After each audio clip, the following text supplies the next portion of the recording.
Hello friends, welcome to the story panda. Love on the edge of ഡിവോഴ്സിൻ്റെ അടുത്ത എപ്പിസോഡിലേക്ക് പോവാം. ലിയാങ് പെന്നിയെ വിളിച്ചിട്ട് അവനിപ്പോൾ ഫൂയുടെ വീട്ടിലാണുള്ളത് എന്നാണ് പറയുന്നത്. അപ്പോൾ അവൾ ഷോക്ക്ഡ് ആവുകയാണ്. കാരണം അവൾ ഇവനോട് പറഞ്ഞിട്ടില്ല ഫൂയോട് ഇവളുടെ ഹസ്ബൻഡ് ലിയാങ് ആണെന്ന് പറഞ്ഞ കാര്യം. എത്രയും പെട്ടെന്ന് അവിടെ എത്തണമെന്ന് പെന്നി വിചാരിക്കുകയാണ്. അവൾ പറയും, ഞാൻ അവിടെ പെട്ടെന്ന് എത്താം, എനിക്ക് നിന്നോടൊരു കാര്യം സംസാരിക്കാനുണ്ട്. അപ്പോൾ അവൻ പറയും, നീ വേഗം വാ, ഞാൻ ഇവിടെ നിനക്ക് വേണ്ടി വെയിറ്റ് ചെയ്യാം. അങ്ങനെ പെന്നി ബാഗും എടുത്ത് പോവുകയാണ്. ലിയാങ് ആണെങ്കിൽ ഫൂയെ മീറ്റ് ചെയ്തു. അവരിപ്പോൾ വൈൻ കഴിക്കുകയാണ്. ഫൂയുടെ വില്ല ഡിസൈൻ ചെയ്യാനായിട്ട് ഇവരുടെ സ്റ്റുഡിയോ സെലക്ട് ചെയ്തതിൽ ഒരുപാട് നന്ദിയുണ്ടെന്നൊക്കെ അവൻ പറയുകയാണ്. അപ്പോൾ ഫൂ വിചാരിക്കുന്നത് അവളുടെ ഹസ്ബൻഡ് ഇവനാണെന്നാണല്ലോ.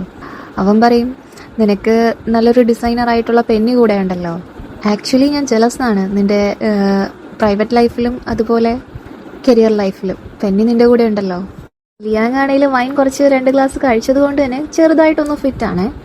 അപ്പോൾ ലിയാങ് പറയുന്നുണ്ട്, ശരിയാണ്, അവളുള്ളത് എനിക്ക് ഭാഗ്യം തന്നെയാണ്, പക്ഷെ പ്രൈവറ്റ് ലൈഫോ എന്നിങ്ങനെ ചോദിക്കുമ്പോഴത്തേക്കും പെന്നി അവിടെ എത്തുകയാണ്. അപ്പോൾ ലിയാങ് അവളെ ഇൻവൈറ്റ് ചെയ്യാണ്. പെന്നി, നീ എന്താ ഇത്ര ലേറ്റായി? ഞാൻ എത്ര നേരമായി നിനക്ക് വേണ്ടി വെയിറ്റ് ചെയ്തിരിക്കുകയാണ്. ഞാനും മിസ്റ്റർ ഫൂവും കൂടെ ഇവിടെ സന്തോഷമായിട്ട് സംസാരിച്ചുകൊണ്ടിരിക്കുകയാണ് എന്നൊക്കെ പറയാം.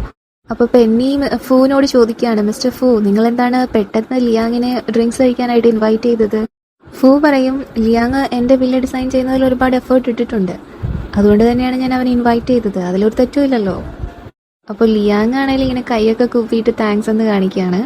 ഫൂ ഉടനെ ചോദിക്കുകയാണ്, ആക്ച്വലി എനിക്ക് നിങ്ങളെക്കുറിച്ച് കൂടുതൽ അറിയാനായിട്ട് താല്പര്യമുണ്ട്. നിങ്ങൾ എപ്പോഴാണ് ഫസ്റ്റ് മീറ്റ് ചെയ്തത്? അവളിങ്ങനെ പറയാനായിട്ട് തുടങ്ങുന്നതിനിടയ്ക്ക് തന്നെ ലിയാങ് കയറി പറയാണ്, ഞങ്ങൾ രണ്ടും കോളേജിൽ വെച്ചാണ് മീറ്റ് ചെയ്തത്. കോളേജിൽ അവൾ വളരെ വലിയൊരു നല്ല സ്റ്റുഡൻ്റ് ആയിരുന്നു. അവൾ പഠിക്കുന്നതിന് കൂടെ ഒപ്പം തന്നെ പാർട്ട് ടൈമും ജോലിയും ചെയ്തിട്ടുണ്ടായിരുന്നു. അവളുടെ ഹാർഡ് വർക്ക് ഒക്കെ കണ്ടപ്പോൾ അപ്പോൾ തന്നെ ഞാൻ ഉറപ്പിച്ചിട്ടുണ്ടായിരുന്നു ഇവൾ ജീവിതത്തിൽ ഒരുപാട് സക്സസ്ഫുൾ ആകുമെന്ന്. കോളേജിൽ നിന്ന് ഗ്രാജുവേറ്റ് ചെയ്ത് കഴിഞ്ഞതിന് ശേഷം ബിഗ് കമ്പനീസ് എന്നുള്ള ഓഫറൊക്കെ അവൾ റിജക്ട് ചെയ്തിട്ട് സ്വന്തമായിട്ട് അവൾ എൻ്റെ കൂടെ ബിസിനസ് സ്റ്റാർട്ട് ചെയ്തേക്കാണ്. ഫൂ ഇങ്ങനെ ഓരോന്നും അറിയാൻ വേണ്ടിയിട്ട് കുത്തി ചോദിക്കുന്നുണ്ട് കേട്ടോ. നിങ്ങൾ ബിസിനസ് സ്റ്റാർട്ട് ചെയ്തപ്പോൾ കൂടുതൽ അടുക്കാനായിട്ട് ശ്രമിച്ചോ? അപ്പോൾ ഇങ്ങനെ ആലോചിക്കുകയാണ് ലിയാങ്. അടുക്കാനായിട്ട് ശ്രമിച്ചോ എന്ന് വെച്ചാൽ അപ്പോൾ പെന്നി ഇടയ്ക്ക് കയറി പറയും, പിന്നില്ലേ. എന്നിട്ട് ലിയാങ്ങിൻ്റെ കൈ പിടിച്ചിട്ട് അത് കൈ ഇങ്ങനെ തടവിയിട്ട് പറയുന്നുണ്ട്, ഞങ്ങൾ അടുത്തുനിന്ന് മാത്രമല്ല കൂടുതൽ ക്ലോസ് ആയി. അപ്പോൾ ഫൂ ആണെങ്കിൽ ഇങ്ങനെ ജലസ് ആയിട്ട് നോക്കുകയാണ്. ഇവളാണെങ്കിൽ അവൻ്റെ കൈയും കയറി പിടിച്ചിരിക്കുകയാണല്ലോ. ഫൂയ്ക്ക് അതങ്ങ് അത്രയ്ക്ക് ഇഷ്ടപ്പെടുന്നില്ല. ഇവിടെ ആകെ കൺഫ്യൂഷൻ അടിച്ചിരിക്കുന്നത് ലിയാങ് ആണ്. അവളിങ്ങനെ ടച്ചി ആയിട്ടിരിക്കുന്നത് ഇത് ആദ്യമായിട്ടാണ് അവനോട്. അപ്പോൾ അവനൊന്നും മനസ്സിലാവത്തില്ല ഇവളെന്താ ഇങ്ങനെ ആക്ട് ചെയ്യുന്നതെന്ന് അവൻ ചിന്തിക്കുന്നത്. എന്നിട്ട് ലിയാങ് പറയുന്നുണ്ട്, അതെ ഞങ്ങൾ ഒരുപാട് ക്ലോസ് ആയി. അപ്പോൾ ഫൂ പറയുകയാണ്, ഞാൻ ഫസ്റ്റ് ടൈം നിങ്ങളെ രണ്ടും കണ്ടപ്പോഴത്തേക്കും എനിക്ക് അറിയില്ലായിരുന്നു നിങ്ങൾ കപ്പിൾസ് ആണെന്ന്. അത് കേൾക്കുമ്പോഴത്തേക്കും ലിയാങ്ങിൻ്റെ കിളി പോവുകയാണ്.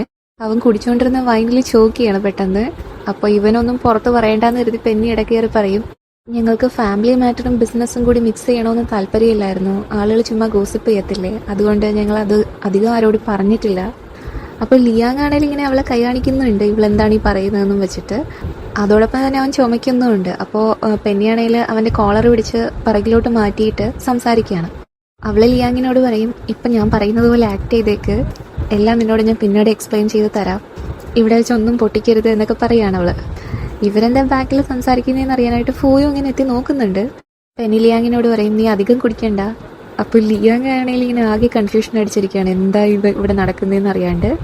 അവൻ ഏകദേശം പിക്ചർ മനസ്സിലായി, ഇവർ രണ്ടുപേരും കപ്പിളാണ് എന്നാണ് ഫൂ വിചാരിച്ചിരിക്കുന്നത് എന്ന് ലിയാങ്ങിന് മനസ്സിലാവുന്നുണ്ട്. പക്ഷേ ഫൂക്ക് ചെറിയ ഡൗട്ട് ഇല്ലാതെ ഇല്ല.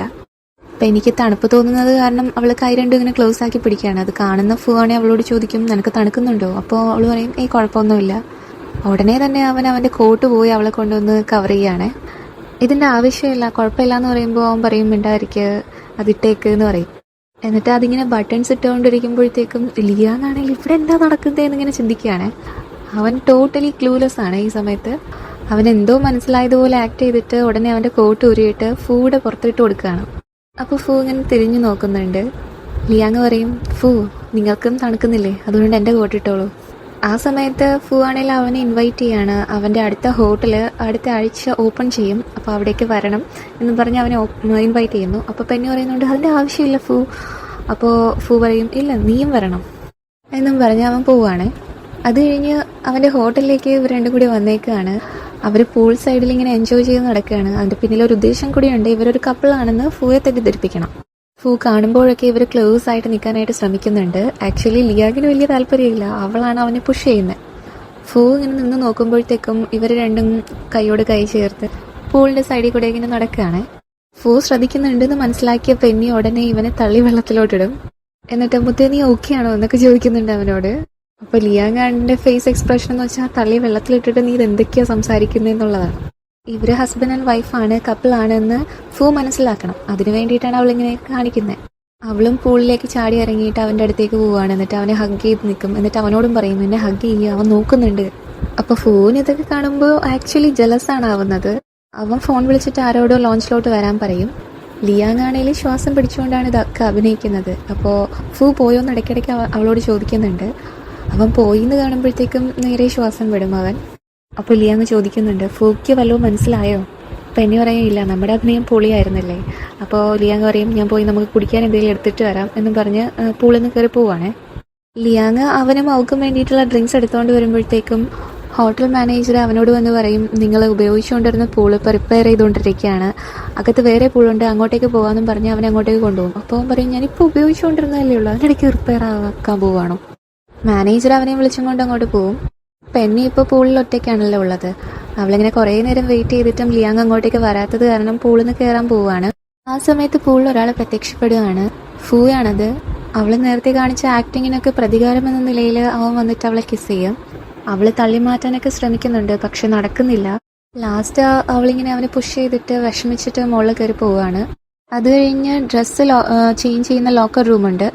അവള് പെന്നി അവിടെ നിൽക്കുമ്പോൾ അവൻ അവിടേക്കും കയറി ചെല്ലാണ്. നീ എന്തിനാ ഇവിടെ വന്നത്, ഇത് ഗേൾസിന്റെ ലോക്കർ റൂമാണെന്ന് പെന്നി ദേഷ്യപ്പെടും. അപ്പോൾ അവനാണെങ്കിൽ അവൾ അവിടെ പിടിച്ചു നിർത്തിയിട്ട് പറയാണ് നീ എന്ത് കണ്ടിട്ടാ ലിയാങ്ങിനെ ഇഷ്ടപ്പെടുന്നത്, ഞാൻ അവനേക്കാളും എത്രയോ ബെറ്ററാണ് എന്നൊക്കെ പറയാണ്. എന്നിട്ട് വീണ്ടും അവൾ ഫോഴ്സ് ചെയ്ത് കിസ് ചെയ്യുന്നുണ്ട്. അകത്തിങ്ങനെ സൗണ്ട് കേൾക്കുന്നത് കേട്ടിട്ട് ലിയാങ് വന്ന് ചോദിക്കുന്നുണ്ട് പെന്നി എന്തെങ്കിലും പ്രശ്നമുണ്ടോ? അപ്പോൾ പെന്നി പുറത്തേക്ക് വന്നിട്ട് പറയും ഈ പ്രശ്നമൊന്നുമില്ല, നീ പൊക്കോളാൻ പറയും. അവൻ പോയതിനു ശേഷം വീണ്ടും ഫൂ അവളെ പിടിക്കുമ്പോഴത്തേക്കും അവൾക്ക് നല്ല ദേഷ്യം വന്നിട്ട് ചെകിട്ടത്തിട്ട് ഒരെണ്ണം കൊടുക്കുന്നുണ്ട്. എന്നിട്ട് അവിടെ നിന്ന് ഇറങ്ങി പോവുകയാണ്. അപ്പോൾ ഫൂ ആണെങ്കിൽ അവളുടെ ഒന്ന് കിട്ടിയാലും സന്തോഷമാണെന്നുള്ള രീതിയിൽ ചിരിക്കും. സംഭവമൊക്കെ കഴിഞ്ഞിട്ട് അതിനുശേഷം ഫൂ അവൻ്റെ വില്ലയിലാണുള്ളതിപ്പോൾ. അപ്പോൾ അവനാകെ ഡെസ്പാണ്.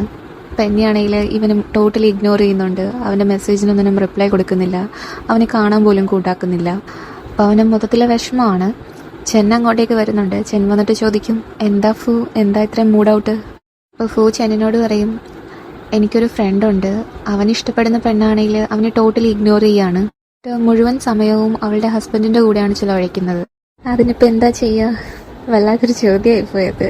അപ്പോൾ ചെന്നിന് കാര്യം എന്താണെന്ന് അറിയാമല്ലോ. അപ്പോൾ ചെന്നു പറയും മിസ്റ്റർ ഫൂ നീ എന്താ ചെയ്യേണ്ടതെന്ന് വെച്ചാൽ, അല്ല നിങ്ങളുടെ ഫ്രണ്ട് എന്താ ചെയ്യേണ്ടതെന്ന് വെച്ചാൽ അവൾക്ക് കൂടുതൽ ഓവർ ടൈം വർക്ക് കൊടുക്കണം. അപ്പോൾ കൂടുതൽ സമയം നിങ്ങളുടെ കൂടെയും ഹസ്ബൻഡിൻ്റെ കൂടെ ചിലവഴിക്കുന്ന സമയം കുറവുമായിരിക്കും അല്ല നിങ്ങളുടെ ഫ്രണ്ടിൻ്റെ കൂടെ. അങ്ങനെ ചെയ്യുവാണെങ്കിൽ ഉറപ്പായിട്ട് നിങ്ങളുടെ ഫ്രണ്ട് സക്സീഡ് ചെയ്യും. അപ്പോൾ ഫൂ ആണെങ്കിൽ ആ പ്ലാൻ തന്നെ ഇംപ്ലിമെൻറ്റ് ചെയ്യാനായിട്ട് ശ്രമിക്കുകയാണ്. അവൻ അന്ന് വൈകുന്നേരം പെന്നിയെ വില്ലയിലേക്ക് ഇൻവൈറ്റ് ചെയ്യാണ് അവിടെ ഇരുന്ന് കൂടുതൽ വർക്ക് ചെയ്യാനായിട്ട്. പെന്നി അവിടെ വരുമ്പോഴത്തേക്കും ഫൂ പറയും ഞാൻ ഇത്രയും ലേറ്റായിട്ട് നിന്നെ ഇവിടേക്ക് വിളിച്ചതിൽ സോറി, നിൻ്റെ ഹസ്ബൻഡുമായിട്ടുള്ള സ്വീറ്റ് ടൈം ഞാൻ ഡിസ്റ്റർബ് ചെയ്തോ?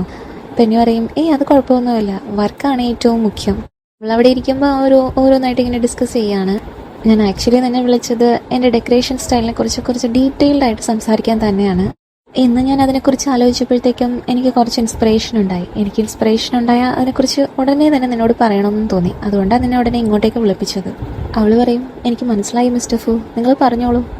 അപ്പോൾ അവനിങ്ങനെ ഓരോന്നായിട്ട് പറയുകയാണ്. ആക്ച്വലി അവൾ പ്ലാൻ ചെയ്ത് കൊടുത്തതിൻ്റെ ലിവിങ് റൂമിലെ പ്ലാൻ അവൻ ബെഡ്റൂമിലോട്ട് കൊണ്ടുവരുന്നു, ബെഡ്റൂമിലെ പ്ലാൻ കിച്ചണിലോട്ട് കൊണ്ടുവരുന്നു, കിച്ചണിലെ പ്ലാൻ അങ്ങോട്ടും ഇങ്ങോട്ടും ഒക്കെ മാറ്റിയും തിരിച്ചൊക്കെ പറയുകയാണ്. എനിക്ക് സ്റ്റൈല് ആ രീതിയിൽ വേണം, ഈ രീതിയിൽ വേണം. അവൾ ചെയ്തു കൊടുത്ത പ്ലാനിൻ്റെ ഓപ്പോസിറ്റ് അവൻ പറയുകയാണ്. അപ്പോൾ പെന്നിക്കത് മനസ്സിലാവുന്നുണ്ട്. പെന്നി ഉടനെ അവനെ ഇൻ്ററപ്റ്റ് ചെയ്തിട്ട് പറയും മിസ്റ്റർ ഫൂ നിങ്ങളിതിപ്പോൾ പറഞ്ഞേക്കുന്നത് ലിവിങ് റൂമിലെ സ്റ്റൈല് ബെഡ്റൂമിലേക്ക് കൊണ്ടുവരാനാണ്, അതുപോലെ ബെഡ്റൂമിൽ ഇത് കിച്ചണിലേക്കും. മൊത്തത്തിൽ പറഞ്ഞാൽ ഞാൻ നിങ്ങളുടെ വില്ല റീഡിസൈൻ ചെയ്യണം, അതല്ലേ അതിനർത്ഥം? അവന് സന്തോഷമാവുന്നുണ്ട്. കാരണം അവൾ അത്രയും നേരം ഡിസൈൻ ചെയ്യാനായിട്ട് അവൻ്റെ കൂടെ ഉണ്ടാവുമല്ലോ, അതോർത്തിട്ടാണ് അവൻ ഇങ്ങനെയൊക്കെ പറയുന്നത്.